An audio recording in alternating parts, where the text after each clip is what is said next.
सई, माझा येलो कलरचा शर्ट मला भेटत नाही. तो कुठे आहे? मला शोधून दे ना. सई किचनमधून तिच्या पदराला हात पुसत पुसत तिच्या नवऱ्याला विशालला म्हणाली की अहो, अजून बॉक्समध्ये सगळे सामान काढले नाही. त्यामुळे ते सामान अजून स्टोअर रूममध्ये ठेवलं आहे. त्यामुळे तुमचे कपडे अजून सगळे काढले नाहीत. त्यामुळे जे मिळेल ते घाला. घरात जागा पण नाही. मला खूप टेन्शन आलं आहे. आता एवढा पसारा कसं ठेवायचा? ठीक आहे म्हणून विशाल टिफिन घेऊन ऑफिसला तिथून निघून गेला. त्याला ऑफिसला जाण्यासाठी उशीर होत होता. सई नंतर किचनमध्ये जाऊन राहिलेलं काम करू लागली. सई तिच्या लहान जावेसोबत किचनमध्ये स्वयंपाक बनवत होती. गेल्या आठवड्यापूर्वीच सई, तिचा नवरा आणि तिची 2 मुलं हे सगळे तिच्या सासरी आले होते. त्याच्या आधी ते बेंगलोरला राहत होते. विशालचं ट्रान्सफर लोणावळ्यामध्ये त्याच्याच शहरात झालं होतं. त्यामुळे विशालसुद्धा खूप खुश होता. आता आपल्या संपूर्ण परिवारासोबत आपल्याला राहायला मिळेल याचा आनंद वेगळाच त्याच्या चेहऱ्यावर दिसून येत होता. ते सगळे आपले लागणारे सगळे सामान तर घेऊन आले होते, परंतु या घरात सामान ठेवायला जागाच पुरत नव्हती. थोड्या वेळानंतर सईला विशालचा फोन आला आणि म्हणाला की कपाटमध्ये काही पैसे मी काढून ठेवले आहेत. शाळेमध्ये जाऊन मुलांच्या ॲडमिशनचं बघ. मी आधी जाऊन बोलून आलो आहे. तू फक्त जाऊन ॲडमिशनची फी भरून ये. सई म्हणाली ठीक आहे. दुपारच्या वेळेस सई मुलांना घेऊन शाळेत गेली आणि तिथं तिने फॉर्म भरून, डॉक्युमेंट्स देऊन, फी भरून परत दिवस मावळायच्या परतीला ती घरी आली आणि येताना तिने ताज्या ताज्या फळभाज्या, पालेभाज्या, काजू, बदाम, पिस्ता, ड्रायफ्रूट्स आणि तूप हे सगळं घेऊन आली. आणि घरी आल्यानंतर असेच सगळं सामान किचनमध्ये मांडलं. तिची सासू मनीषाताई गुपचूप हे सगळं पाहत होत्या. त्यांनी सईला आपल्यापाशी बोलावलं आणि म्हणाल्या की सुनबाई, तू काय काय सामान घेऊन आली आहेस? सासूबाई, मी घरात लागणारं सगळं सामान घेऊन आली आहे. कारण का हे सामान घरात नव्हतं. आई, आज मी मुलांचं ॲडमिशन दुपारी केलं आणि फीसुद्धा भरून आली आहे. आणि मी पण उद्या प्रायमरी स्कूलसाठी एका ठिकाणी इंटरव्ह्यूसाठी जाणार आहे. त्यामुळे मला सुद्धा उद्याच्याला सकाळी इंटरव्ह्यूसाठी जावं लागेल. मनीषाताई थोड्याशा हसल्या आणि म्हणाल्या ठीक आहे सुनबाई, उद्याच्याला लवकर उठून सगळे काम आवरून इंटरव्ह्यू देण्यासाठी जा. दुसऱ्या दिवशी इंटरव्ह्यू झाल्यानंतर येताना सई पेढे घेऊन आली. सईचा इंटरव्ह्यू छान झाला होता आणि तिला नोकरीसुद्धा मिळाली होती. घरातील सगळे खूप खुश झाले. संध्याकाळचं जेवण झाल्यानंतर मनीषाताईने आपल्या 2 मुलांना आणि 2 सुनांना त्यांच्या खोलीमध्ये बोलावलं. विशाल आईच्या खोलीत आल्यावर पटकन आपल्या आईपाशी जाऊन बसला आणि म्हणाला की आई, काय झालं आहे? तू का बोलवलं आहेस? काही अडचण आहे का? विशालचा छोटा भाऊ सुरेश पण म्हणाला की आई, सर्व काही ठीक आहे ना? तू आम्हा सगळ्यांना अचानक येथे बोलावलं आहेस. मनीषाताई आपल्या 2 सुनांकडे आणि 2 मुलांकडे बारकाईने पाहत होत्या. ऐका मुलांनो, मी तुमच्या भल्यासाठी मी एक निर्णय घेतला आहे. मी आशा करते की तुम्ही माझ्या निर्णयाला चुकीचं समजणार नाही.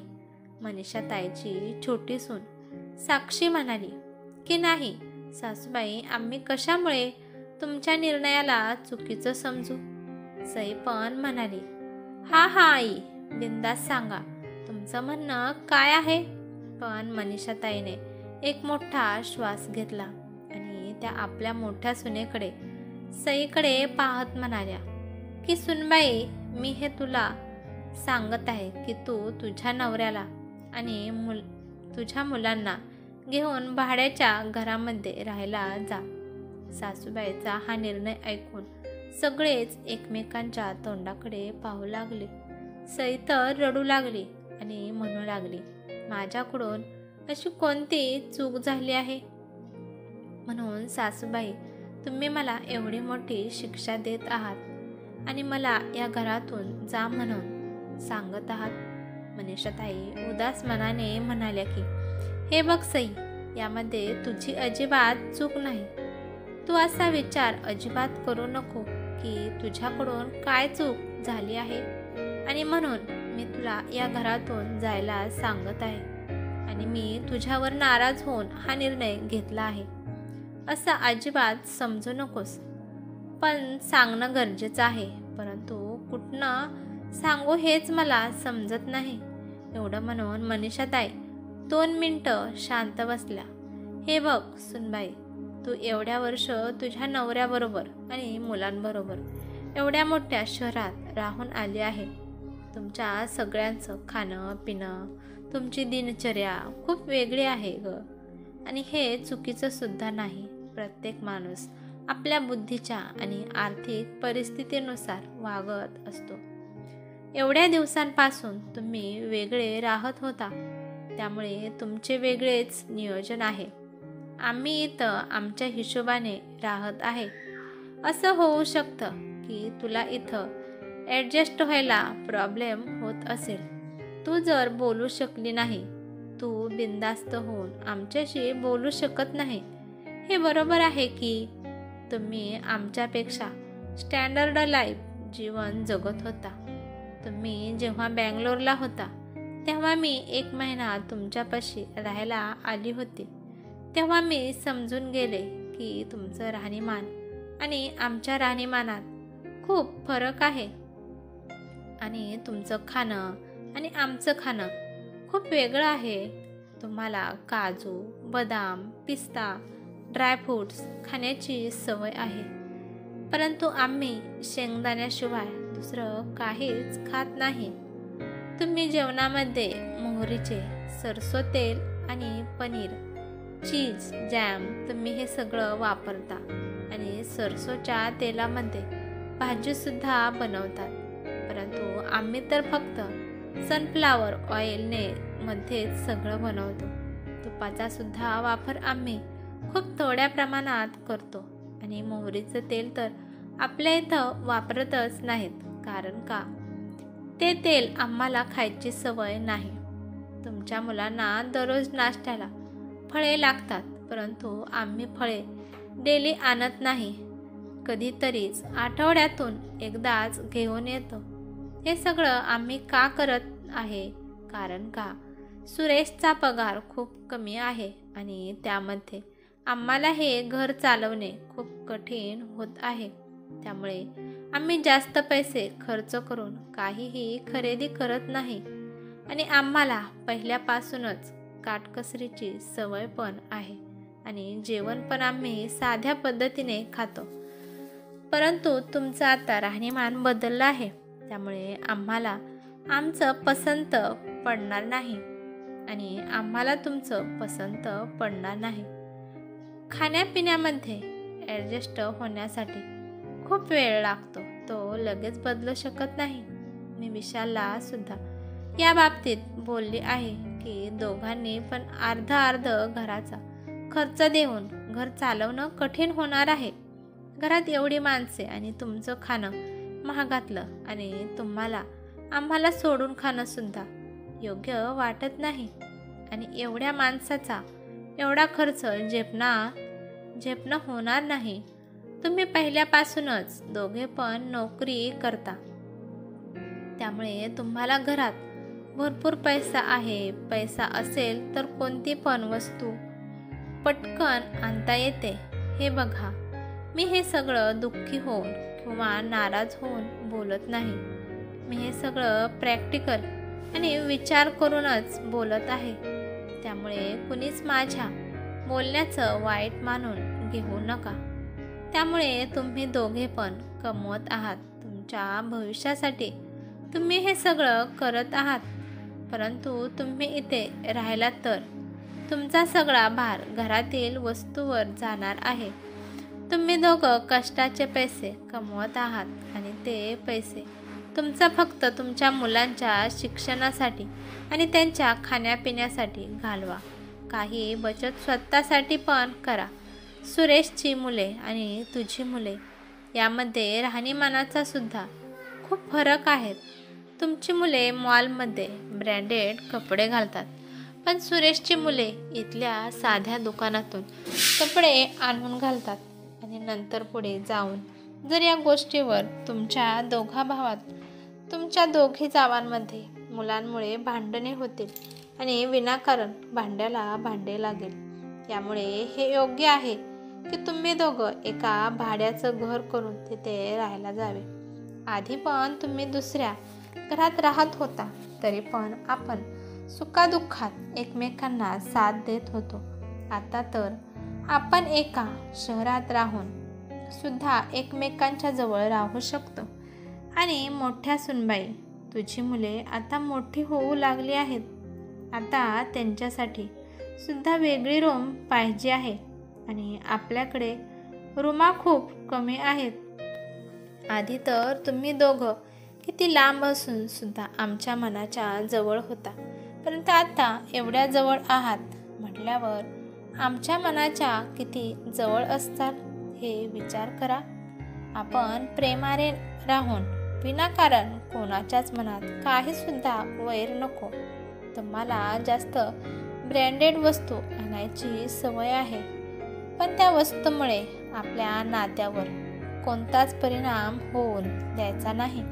त्यामुळेच आता आपण प्रेमाने आहोत. आता वेगळे होऊन राहू शकतो. मग सांगा, सगळ्यांना माझा निर्णय सगळ्यांना पटला आहे का नाही? मनीषाताईचं बोलणं ऐकल्यानंतर सगळेच विचारात पडले. सगळ्यांना सुद्धा मनीषाताईचे विचार पटले होते. कारण का, गोडीने राहण्यासाठी हातभर लांब राहिले तर ठीक आहे. एकत्र राहिल्यामुळे घरात आर्थिक परिस्थिती उद्भवत असते, त्यामुळे सगळ्यांवरच लोड पडणार आहे. विशालच्या मुलांना खाण्यासाठी खूप चांगले लागते आणि हे एकत्र परिवारात जमणार नाही.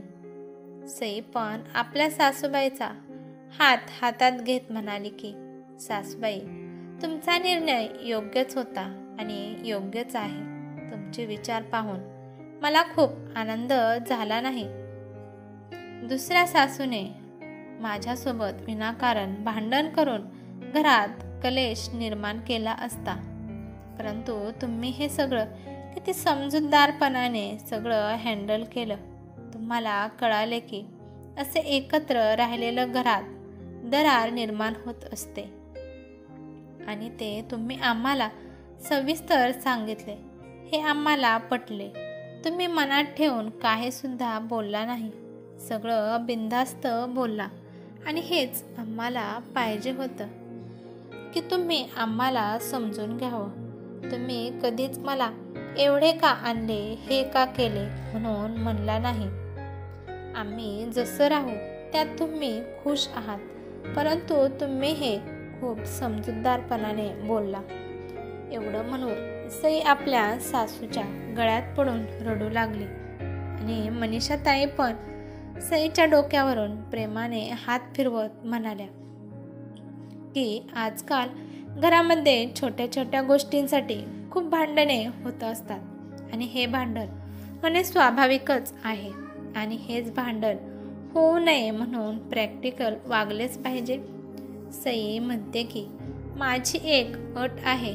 आम्ही जेव्हा म्हणेल तेव्हा तुम्ही आणि बाबा आणि घरातील सगळे आमच्या घरी येऊन राहायचे, एवढीच माझी इच्छा आहे. हे मान्य असेल तर आम्ही पुढचं पाऊल उचलायला तयार आहोत.